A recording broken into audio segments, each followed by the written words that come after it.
Connect the Ethernet cable to the ESP Plus control board. Connect the Ethernet cable to an open port on the network switch or router. Next, we will use the controller display to enable the DHCP setpoint. Hold the back button for 3 seconds to access the setpoint menu.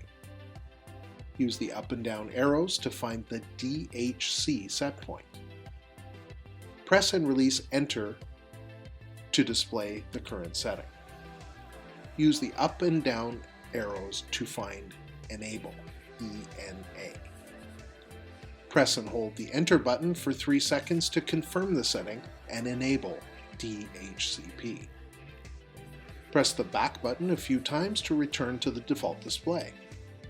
You will need to find and record the IP address for the controller. This is a series of 4 numbers.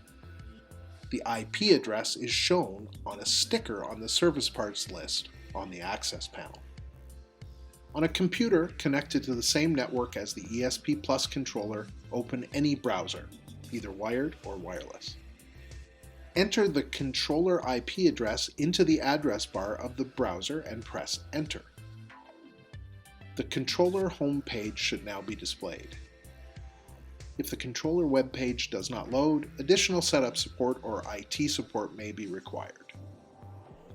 If you want to make any changes to passwords, unit settings, etc., you must first log into the dashboard.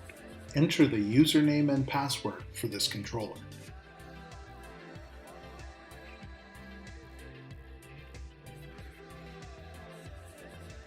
For more information and support materials, visit our ESP support page on the KeepRite website at k-rp.com/ESP.